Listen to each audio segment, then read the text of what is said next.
All right, good morning. Today we're going to start off talking about time management. Now, I think that the first problem that we have as authors is that we think that we have way more time than we actually do because we forget about all the little things in our lives, all the little time sucks that actually mean that all of a sudden we're absolutely out of time and energy for the day.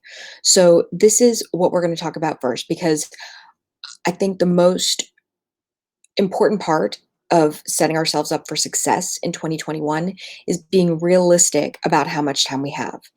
And so this is the first of two videos. The first one, we're going to talk about the time management part. What I'd like to see you do right now, and I will be sure to write this in the directions when I edit the top part. I would like to see you make a list of the various things that you have to do in the course of a day that are going to take time. All right. So maybe you've broken down your because we all have housework. We don't all like housework, but there's all stuff that we have to do around the house, whether it's making sure that, 3 meals a day are made for family or whatever the case may be, whether it's pets that need feeding and cleaning up after and walking and, whatnot, whether it's that we have to do laundry, we have to clean a bathroom, whatever the case may be. Think about all the things that are little time sucks on your day and start making that list because I'm going to tell you in video two what to do with it. Okay. Um, so you have to figure out, first of all, how much time do you really have? Because once you figure out how much time you have, then we can go on to part two, which is really figuring out how to spend that time. All right. So once you figured out how to stop wasting time, because I don't know about you, but I can be the queen of wasting time as far as, you know, for example, if I go into my inbox first thing in the morning, half an hour, I guarantee half an hour of my day is gone as I answer, messages and emails and things like that.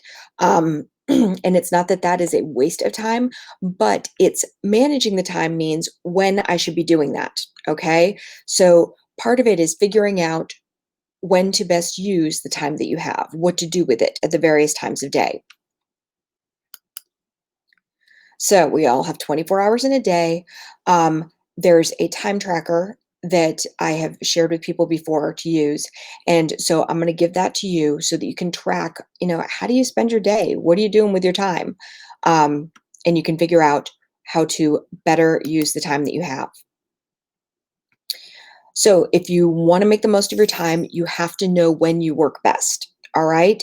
And I personally know that to do my best writing, that kind of thing, if I'm writing a book, I need to work on writing the book in the morning or in the afternoon. But then my creativity book wise, to create a book, I can't do that at night.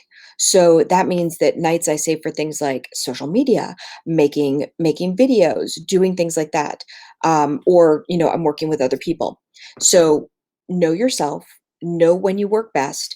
If you write best in the mornings, find time to do that, even if it's only 20 minutes. 20 minutes is a sprint. 15 minutes is a sprint. And I know that you think that you need to sit down for an hour at a time. That's not the case. I think most of us are way more productive if we're doing 15 to 20-minute sprints.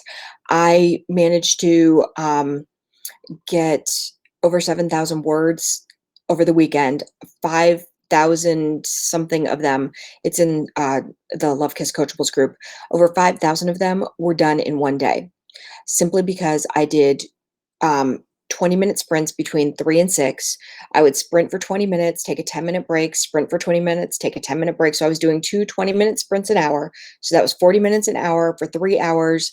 40, 80, 120. That was exactly 2 hours of writing when it was all added up together.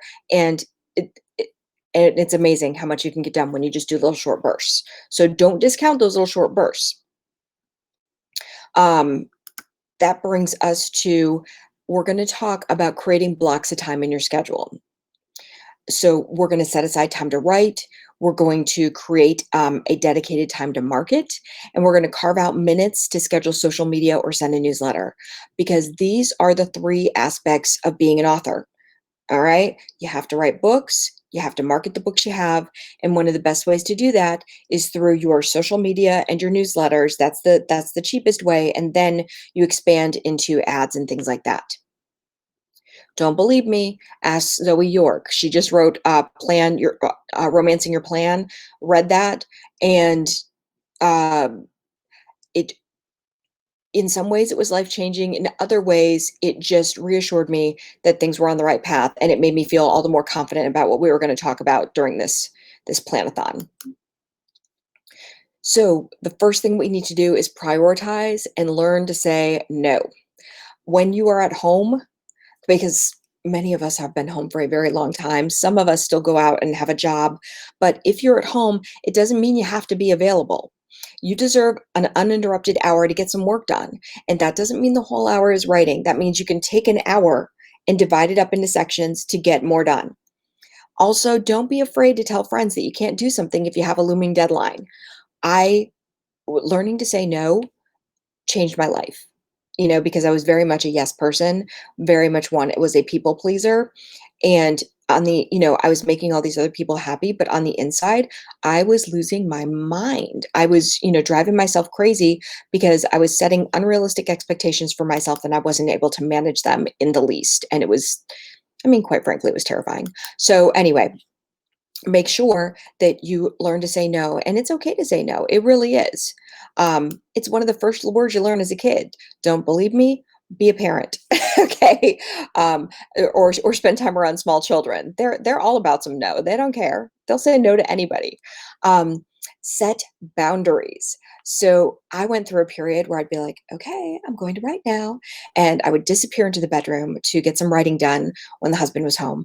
And then everybody would show up in the bedroom with me. And which was totally missing the point, which meant that I sucked at boundaries. So then I started shutting the door. And it's amazing how little things like this can make a huge, huge difference, because I could hear them hovering outside sometimes going, you know, Kenna would say, can we go see mommy? And he would say, nope, the door's shut, so we can't go in now, which is almost equally distracting but cute. All right. Then be flexible. And when I say this, I mean with yourself, because you have to realize that not everything is set in stone and you are your own boss. So be a good one, be the boss that lets yourself have like a little extra, a little longer lunch. Be the boss that lets you take a coffee break and a mind break. Be the boss that says, okay, you don't have to, come in till 9, you need that extra sleep. Okay. Um, and do what you need to do to take care of yourself, and you'll see that more in a minute, because unplug. Sometimes the social media gets to be too much. Sometimes your phone is going off nonstop. Sometimes, just everything else that's going on in the world can be a huge, huge distraction. And so it's okay to not know everything. It's okay to not have to research and dwell on everything. You can turn it all off when you need your time. And I got a ton of stuff done yesterday because I unplugged. And I swear that's the key. Like, I didn't play on any of my games. You know how you have like these little games on your phone, or maybe you don't, maybe it's just me. But if I know that I'm only going to have a couple of minutes and I just want to feel sharp and keep my mind going, then I have like various little games that I play and things like that to feel like I'm taking a break. Next, this is one of my favorites. Self-care. I think that we are really, really bad at this.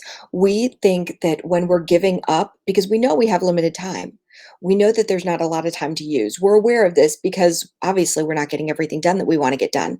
But I think the mistake that a lot of us make is that we give up the self-care part, which means that we only get more and more worn down, which means that we accomplish less and less.